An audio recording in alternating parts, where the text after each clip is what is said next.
And my guest in studio this morning with me is Benjamin Walls, who operates Benjamin Walls Gallery downtown in Bristol. And he's a very talented and increasingly famed outdoor photographer. And you're going to Africa. That's right. All right.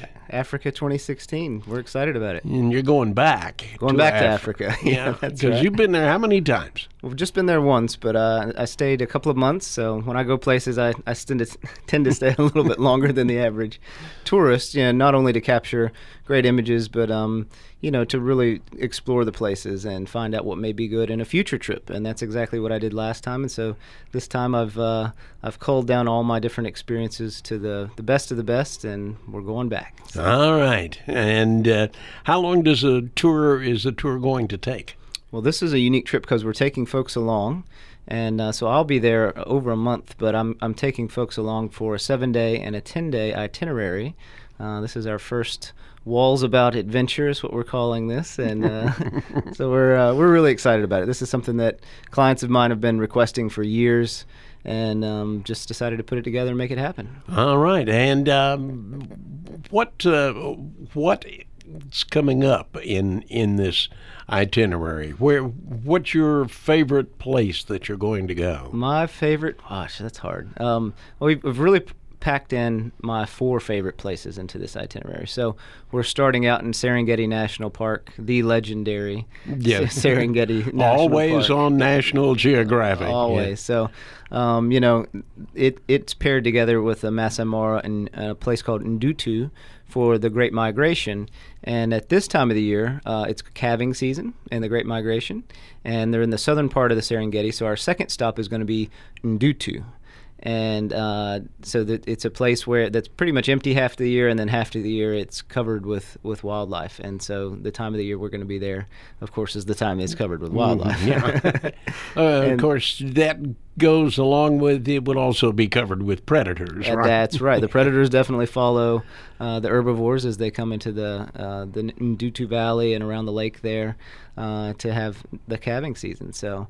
And then after that, we're on to a World Heritage Site, a place called the Ngorongoro Gorge, which is the largest unfilled gorge in the world. And in the belly and the bottom of this gorge, it's 2 square miles of just paradise on earth. It's a higher elevation there, and so just a combination of the weather and the temperature, it's just a wildlife paradise, which means, again, the carnivores are following the wildlife around. So it's the densest population of lions on the planet. And it's really beautiful because this huge gorge is home to this wildlife. It's almost something out of Jurassic Park. Now, is it a former riverbed, or is it a volcanic crater? What? It's a collapsed volcanic crater, actually. Yeah. Okay, absolutely. so it's closed. Right. To the outside world unless you yeah. climb up and over and in. Right. So it's there's built-in fences basically. There's a rough 4x4 road that leads into the gorge, but otherwise it's a full-on gorge. The geologists estimate 2 to 3 million years old, the gorge's age, and but yeah, it's grass on the bottom, grass plains. There's a lake there that's filled with flamingos. It's a migratory stop for birds. It's part of, the migratory stops along the Rift Valley there in Africa. It's just an incredible place. And if you're on the 7-day itinerary, that will be your final stop. But the 10-day itinerary also gets you into one of my favorite places, Amboseli National Park in Kenya. We'll be crossing the border over into Kenya. And Amboseli has this incredible view of Mount Kilimanjaro. And Amboseli is famous for their elephants. But actually, Kilimanjaro and the glaciers on Kilimanjaro feed these swamps and wetlands that are actually across the border in Kenya. And that's what Amboseli is all about. The elephants come there for the wetlands, and there's other wildlife there as well, but it's legendary for its elephant population. Now, Kilimanjaro has been making the news every now and again because, the snowpack is melting on Kilimanjaro and all this. And one of the reasons advanced is that there's been a lot of deforestation around the mountain. Was that evident when you were there? You know, I've done more reading about this than actually witnessing this, but I understand that's a problem not only at Kilimanjaro, but many of the parks in Africa, as the African population in general, in multiple different countries there, grow. And so many humanitarian efforts pour into Africa, and obviously the population is, more stable in more countries. Well, that means that folks need more resources, and many folks in Africa still rely on bushfires each day to cook their food. And so they are going into the national parks and to places, to protected lands, and creating charcoal, because that's the primary way that they cook their food. And to do that, they have to harvest the trees illegally in many instances. So I can certainly tell you that that's going on. I don't know the exact status in Kilimanjaro, but you can bet that we'll take a look while we're there. So, not going to climb though to the top and see the frozen leopard. No, not this trip. Maybe next. Maybe the next Walls trip. adventure. I don't know. All right. So, what kind of event is this for a person when they go to Africa? Are they just simply walking around all day with their chin on the ground and their mouth wide open, or do they find some things that they recognize from their own environment back home? I think a little bit of both. This falls under that category of the bucket list trip, the once in a lifetime adventure, and so the folks that are coming along very much expect that experience, and that's one of the things. That's why I want to take them to the best places that I know, and so each day we will go out on 2 game drives. We'll go out before sunrise. So it's equatorial Africa, and 12 hours of daylight, 12 hours of dark. We'll go out before sunrise, watch the sun come up, and then in the back of the safari vehicle, 3 or 4 hours, just seeing what we can find. We'll talk to other guides in the area. We'll try to get the pulse on exactly where the Pride of Lions is and exactly where the wildebeest are, and we'll track these animals around and see what kind of things that we can come up with. And we will concentrate on the big 5. Of course, in Africa, everybody's after the big 5 and getting their eyeballs on the famous wildlife, but also any other wildlife that we can find as well. And I expect people's jaws to do, just as you said, on the ground quite a bit, because it's not only so amazing to see these animals that we've all seen in zoos and we all grew up learning about, but also hearing them and watching their behavior and things that you just can't get across in a National Geographic documentary on the television or in a zoo or something like that. There's just something different about it. The sounds are incredible. The smells are incredible. And it's just a wonderful experience. And for this trip, I'm known to rough it typically when I'm in the field, but for this trip we've booked luxury lodges, so we've got a very comfortable place to stay, and the folks that are coming along will have a nice accommodation. And by the way, we still have 3 spaces left. Okay. So there's a few spaces left. But yeah, everybody that's coming along, we've got luxury accommodation. So during the day, we'll come in, and the safari siesta is a time-honored tradition. So you can take a nap in the middle of the day, you can lounge by the pool, get some good grub, and then we're back out for safari in the evening. We'll watch the sun go down, and of course the classic beautiful sunsets that they have there in Africa. After sunset, we'll come in and have dinner and repeat the next day in a new location. So. It would seem to me, though, that Africa is probably one of the best places in the world to be scared of the dark.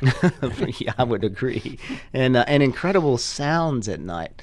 So that was one of the things that blew me away when I was first there, was just all of the different sounds, especially in the evening. And so I'm looking forward to seeing people's faces when they can actually hear those sounds for themselves. So. Yeah, it's not like the lion on the screen on MGM movies, No. is it? No. It feels so close. And, anytime you hear a lion, even if the pride's a half mile away or a few hundred yards away, but it feels like they're right beside of you.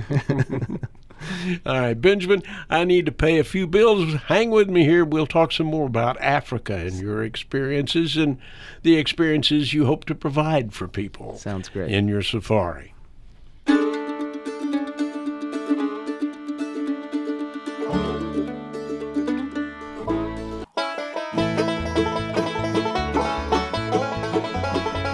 Welcome back into the Outdoor Program. I'm your host, George Grant. I'm telling you to get out, stay out, and play all day. We got about 52 degrees right now. Pretty good day for playing. And you might also want to do some planning to play in Africa. With me this morning in studio, Benjamin Walls, nature photographer, studio in downtown Bristol, and he's been everywhere and done everything. Well, not quite, but he's got an African safari planned, right, Benjamin? That's right. We're going to Africa. All right. And while during the break, you were telling me there was something you hoped to accomplish with this trip. Well, the goal with this trip, with our participants, is for them to have an amazing experience. And so, in all my other trips, of course, I'm focused on capturing an amazing moment, an amazing image, an amazing piece of artwork for the gallery, and trying to translate that location artistically that way. For this trip, when the participants are there, it's all about the experience. It's all about them seeing the moment for themselves, and so we're after that. We're going to the best locations in Africa. I've gone out of my way to really pour over the itinerary. Every minute is action packed, or at least planned. Even the downtimes are planned in there, so that it'll be a great experience from the time that they land to the time that they leave. So. Now, one of the things that worries me about Africa is you ain't the top of the food chain anymore. Here in East Tennessee, we're more or less top of the food chain, but in Africa, you're several steps down. What's the security like for people on a tour and a safari over there? Well, you're certainly right about the food chain bit, but African safaris are very safe. We'll be traveling in a large Land Cruiser SUV, which is a little different than when I say Land Cruiser here in the States. It's a beefy diesel, huge the old-fashioned Land Cruiser, the old-fashioned kind. Yeah, and even though they're brand new modern vehicles, but the styling is old-fashioned for sure. It's a safari vehicle, and so they're quite safe. We'll be traveling in a convoy of three everywhere we go. So, and we'll be in the national parks, and the animals. My guide explained it to me this way the last time I was there. He said, the animals look at those safari vehicles kind of like that big diesel animal that just bombs about and doesn't really ever hurt us. And so they get used to seeing the safari vehicles, and they're quite accustomed to it, and so they don't pay them much mind at all. So, so in that regard, it is quite safe. We do have optional extensions, George, to do a walking safari, which is interesting. But there will be an armed guard, an armed guide, I should say, with us on that trip. We don't expect to, of course, have to, defend ourselves in any way, but just as a precautionary measure. Yeah. And that's an optional, not mandatory, but optional part of the trip. And we've got some other optional things built in as well. We're going to visit a Maasai village on the rim of the Ngorongoro crater. We're going to be doing that in the afternoon when they bring their cattle back in. The Maasai are take their cattle out every day. And famous herders. Absolutely. Yeah. And we also have an opportunity to do a hot air balloon ride over the Serengeti and over the migration area, which is a really unique opportunity in and of itself. That's one thing I did not do last time, and I'm not going to make that mistake again this time. So as long as the weather permits, I'm definitely going to try that out. And I've always wanted to see that perspective, over the plains there. So yeah, again, it's the experience that we're after this time. All right. Now, speaking of weather, this is February, around the equator. So what are we looking at climate-wise? Right. It's the climate there is actually quite nice. You're equatorial Africa, so of course, 12 hours of African sun, but the elevation of most of the parks is a little higher. Amboseli is a little lower, but most of the parks have a higher elevation, so it's even quite cool, especially in Ngorongoro crater. In the mornings, it's quite cool, and then during the day, it doesn't get brutal. The safari vehicle itself has a sunshade, over everybody's head, so that helps. And yeah, so it's actually a quite nice climate. From a photography standpoint, this is my favorite time of the year, my pick to go this time of the year, because there's a chance of thunderstorms and there's a chance of clouds.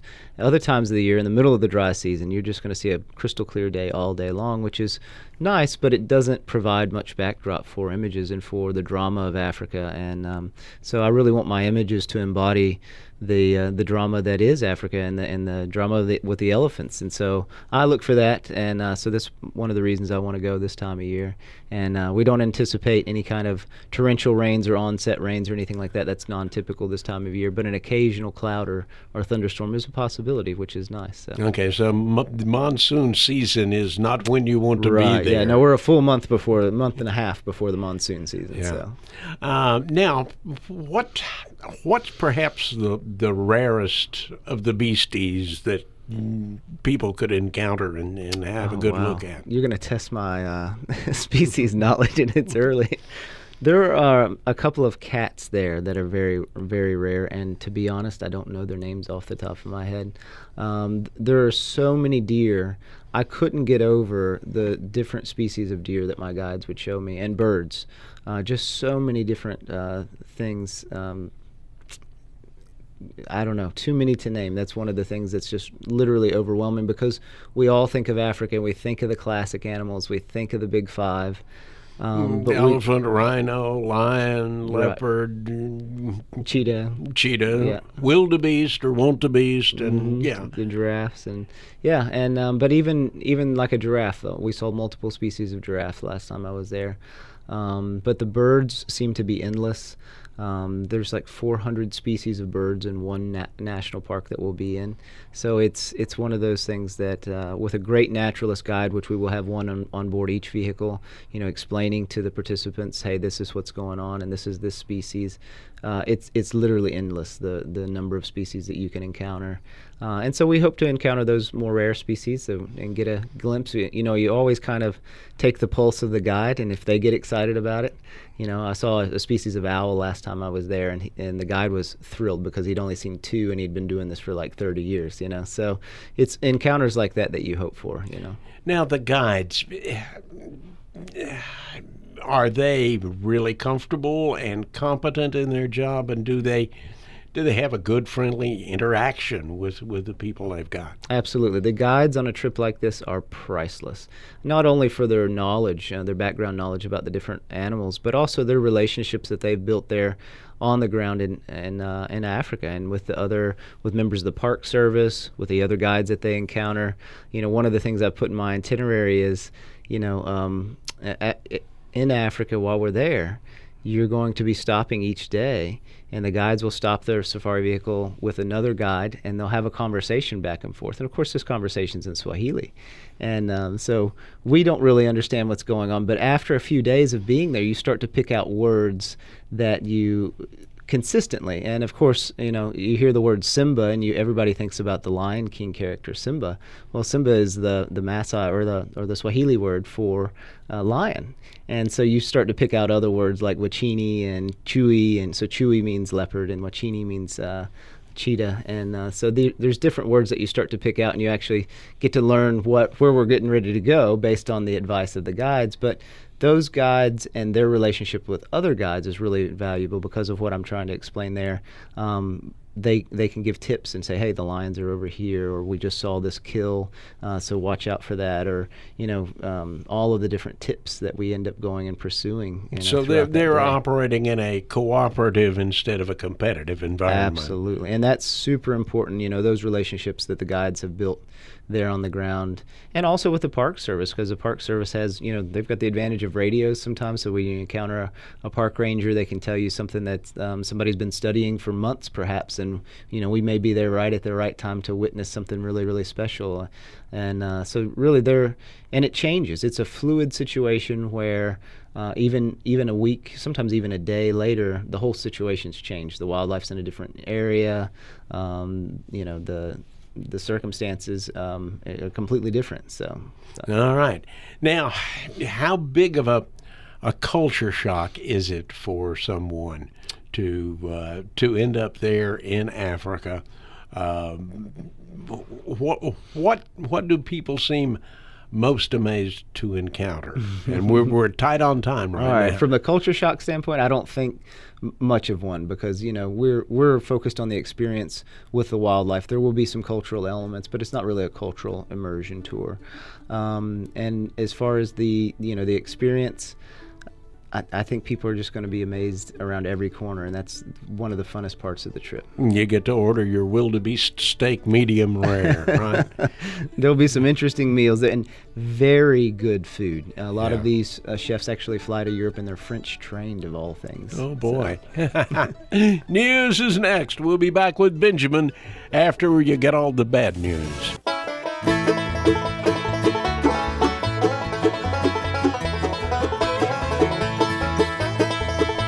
Welcome back into the Outdoor program. I'm your host, George Grant. I'm telling you to get out, stay out, and play all day. We're going to have a fair to Midland day for doing just that around 8 a.m. this morning, 25 minutes or so from now. There's a big, long hike planned up at Rocky Fork State Park in Unicoi County, and a bunch of other stuff going on throughout the area, so I hope you've made some plans. And future plans are what we're talking about now with Benjamin Walls, who's going to be doing a Benjamin Walls Cook's Tour of Africa. That's right. In February of next year. All right, now, I'm kind of curious, what is it like to for the people in these regions to have folks coming in and driving around? How do the people other than staff react to it? That's a great question.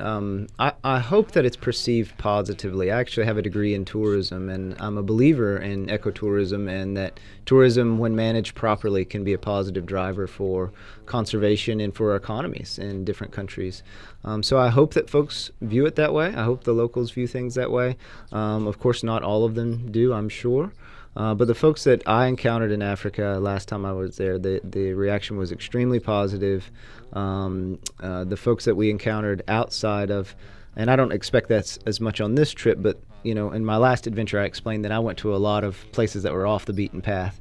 Where on this trip, we're focusing on the kind of the best locations, which are also a little bit more on the tourist path. But the folks that I encountered off the tourist path, they went out of their way to try to meet an American person and to have a conversation, even though through a guide and not directly. So I think the way that we are viewed in that part of the world is positive. So overall, so they're recognizing that this is something that benefits not just the lodge owners and operators, but the benefit ripples out into the surrounding communities. Yeah, I think that's perceived. I think that without getting into too many of the political situations on the ground there, I think there is obviously, it's skewed that the lodge owners and the powers that be there benefit more, and it's not as free or fair of a society that we live in. So I'm sure that the benefit there is weighted, on the top end. However, I think folks do realize that it is, conserving a certain very special part of our planet for other people to enjoy, and the way that that's funded is tourism, and one of the biggest funders of their economy is tourism. So, it's controversial and by any regards, but overall, if I had to put a positive or a negative on it, I think people view it positively. All right. And your experience off the beaten track was primarily positive as well. Yes, yeah, and was met with warm greetings in the small villages that I traveled through and stopped in, and yes, overall, everybody was just really friendly and positive towards me, which was very good. Okay, now, what do people need to pack? The packing list.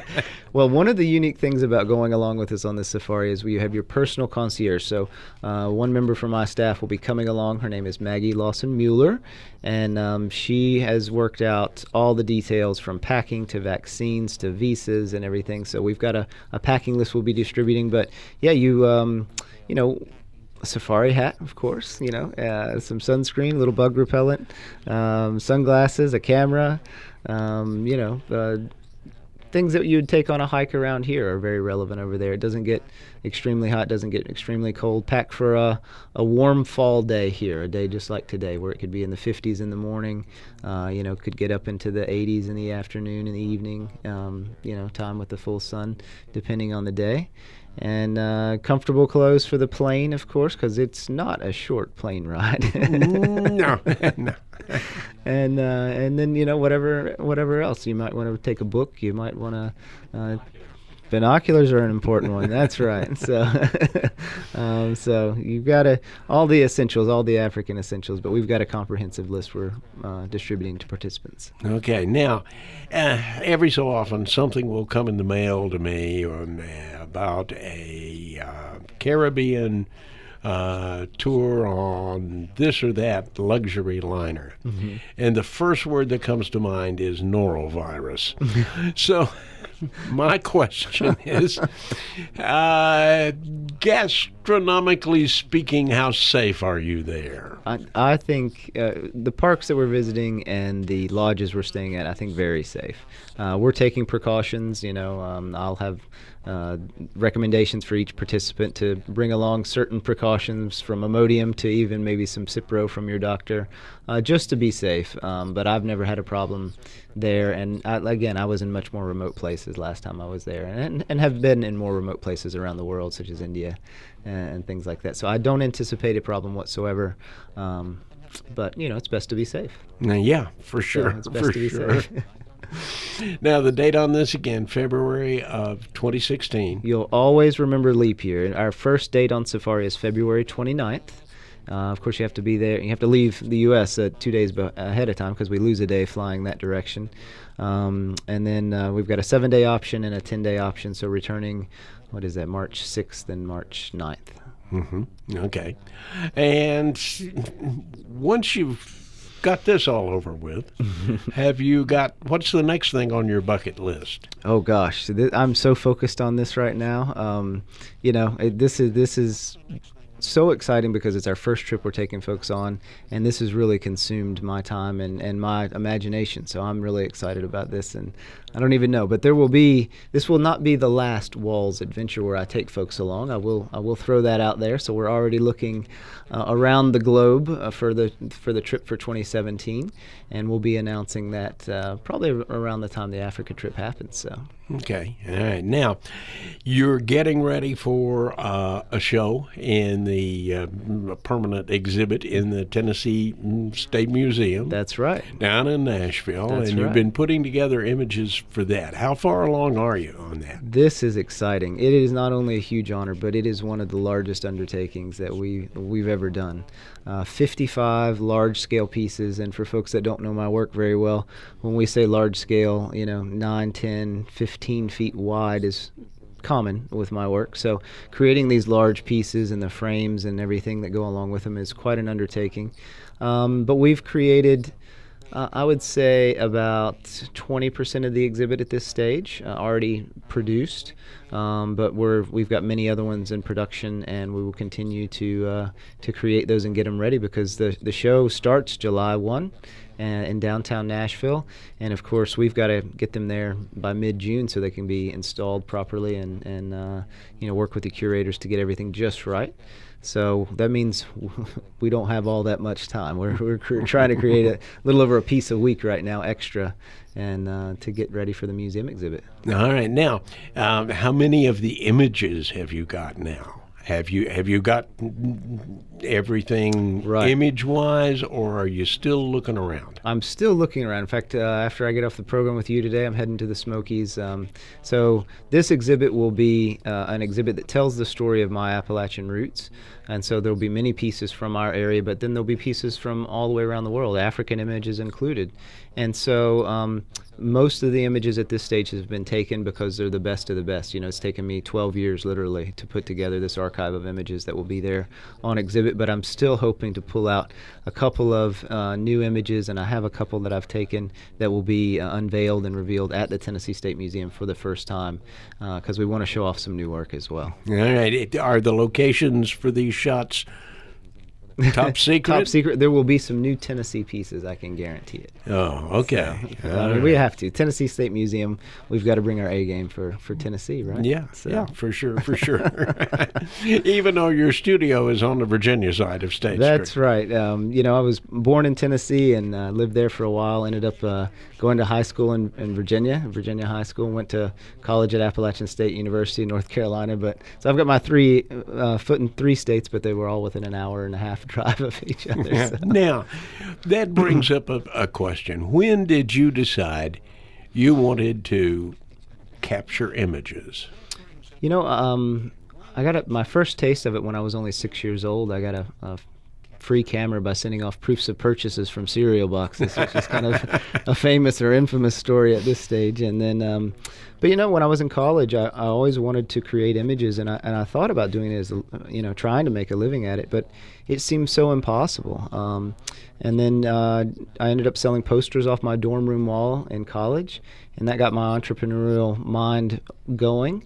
And then I decided I didn't want to be a publishing photographer. I wasn't fascinated with that. I wanted to capture images and present them as fine art, and really didn't have a pattern to follow with that, aside from what the little I knew about Ansel Adams. And but decided to give that a go. And I thought if I fail, at least I'm going to fail at 21 when I started my business, and I could recover from that. But luckily I've found some success in it, and here we are, a number of years later, still doing it. So, still clicking away. That's right. So I've been very blessed. Every day is a blessing and a gift. And I know that so intimately because of the fact that it's a discretionary market. It's a discretionary product. And so for have folks that support my work and allow me to get on the radio and talk about a crazy trip to Africa, or let me share their experiences in the gallery about another place. It could be the Great Smoky Mountains, or it could be a tiger in India. Like it's the most flattering opportunity in the world to be able to share that with folks. And I know that it's a gift. So. All right. Well, Benjamin, we've got about 15 more minutes left with the interview, but right now we got to pay a few bills. Sounds so good. We'll be still talking with Benjamin Walls right after this.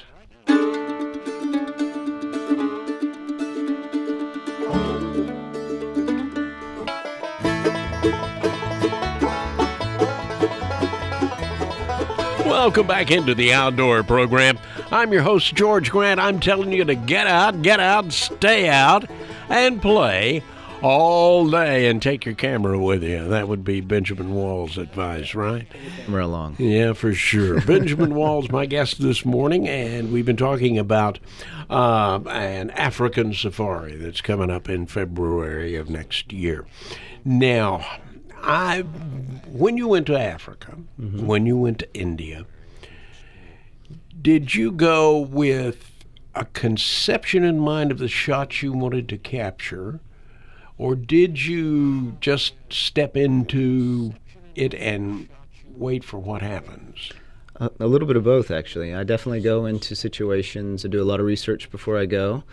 I think about the impressions that other images have made on me, and that television programs or books or whatever I've learned about that subject, the impression that it's made on me and how and why. And then as an artist, I'm looking to create work that transcends that, that would take it to the next level from an artistic standpoint perhaps, or take it to the next level from, just an understanding of the subject, or just a fascination with the subject. And so a lot of that thought happens before the trip, and you try to conceptualize what you're looking for and go after that.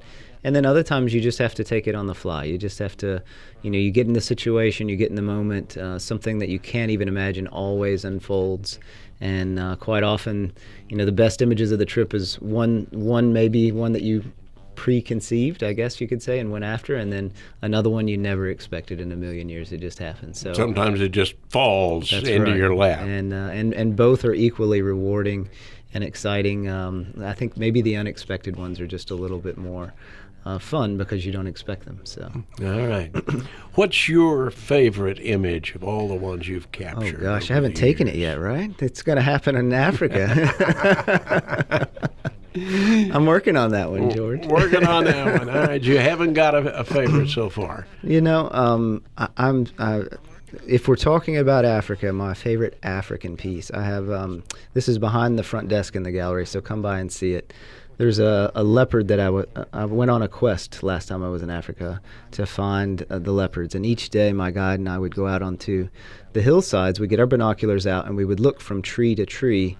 And each acacia tree seemed to have something alive in it. But we were looking for the acacia tree with the leopard, obviously, which is the hardest of the big five to find. And in order to find the leopard, we worked out that acacia trees, every branch is gnarled and bent. But the leopard, when it's at rest in the tree, it'll drop its tail straight down. And so my guide would say, look for the line, and he would motion up and down. And so we were looking for this vertical line, which was the leopard's tail. And using that technique, we were able to find 8 leopards in a little over a month's time. And so it was wonderful to see these different animals. But one day we were able to find a leopard in this perfect acacia tree with no other distractions, and just the way that she's lounging there and the way that you can see the entire environment's very unique. And you can see, when a collector has this in their home, or where you can see it in the gallery, you just walk up to this tree and you don't notice at first, perhaps, that there's a leopard there. And I like that experience because it's very close to the type of experience that you have in the wild. And the image is just as much about the art that is built into the tree and about the environment as it is about the animal itself. And so those are the moments I think I'm most proud of, is to capture an overall essence of an environment and an animal and art all wrapped up into one image. And I think Leopard's Perch does that well. So it's one of my favorites. Now, photographing a landscape, there's no real reaction from the landscape to your presence. Right. But photographing lions and tigers and bears, that's not the case, right? Absolutely. In certain instances, you have to work hard to gain the respect of the animal. And in certain instances, someone else that's there may ruin that rapport that you're trying to build. It's a fluid situation in its entirety. Is this leopard going to react when we get close in the safari vehicle? And like I said, we were picking these out miles away with binoculars and then approaching them. So, are they going to remain comfortable? Are they going to remain in their natural state? Which all of these things are things that I really hope that they do, and we don't want to affect them. Not only for their benefit, but also because that's really the way that I want people to see my work, is an animal in its natural environment. So it's there's interesting ways, and I've never been, threatened by an animal, but it's not outside the realm of possibility in some of the situations that I've been with the bears or the lions or the tigers. Oh my. Oh my, oh my, oh my. So. All right, well, I don't know that you'll see any bears anymore. No, not in this trip. Lions and leopards and cheetah for sure, right? Yeah. Yeah, absolutely. All right, now what are the 5 parks again? We're starting out in Serengeti National Park. Then we're going to move down to Ndutu, which is actually the southern part of the Serengeti, but it's where the migration will be in the great calving season. Then we're off to Ngorongoro Gorge, World Heritage Site and National Park there. And then our final stop for those on the 10-day adventure will be Amboseli National Park there in the shadow of Kilimanjaro. So. All right. Sounds like a graduate level course on African safaris. Now, how can people get the details on this trip? Well, you can stop by the gallery and we can tell you all about the trip, or you can send a simple email to maggie@benjaminwalls.com. That's maggie@benjaminwalls.com. That's the personal concierge for the trip. You can find her email address at benjaminwalls.com if you go to the website and see her shining face there on our contact page, and send her an email. But she's taking care of all the details, and she can send you an itinerary, the dates, all the details via your email, just right to your inbox. So. All right. Piece of cake. Yeah. And don't expect a lot of females in Africa? Well, actually, we've got pretty good service at all the lodges as far as Wi-Fi goes. So that's you'll be able to touch base and send photos home and things like that. So no large files, I understand, because the service is a little slower, but we'll have good Wi-Fi connections. So Be able to post something on your Facebook. That's right. Here's a warthog chewing off my toes. Hopefully not that photo, but did you know warthogs seem to be the favorite food of the lions? Yeah. And so that's an interesting that they've paired those up in the Lion King, right? And years ago, I met a young man from South Africa, and I just said, "Well, what's your favorite game animal?" And I'm thinking, okay, maybe gazelles, maybe impala. It was a warthog. That was the best eating, best eating animal in Africa, he said, and it's the ugliest animal ever. But beauty is in the eye of the beholder, right? Always, absolutely. Benjamin, it's been a real pleasure to have you here this morning. Thank you for having me. And I am wishing you the best of luck on your safari, and I would advise anybody who's interested in some unique and evocative, powerful images of the natural world to take a stroll through your gallery right there on State Street in Bristol, Virginia. Come see us. We'd love to have you. Yeah. Definitely go see Benjamin's work. All right, news is next. We'll be back on the other side.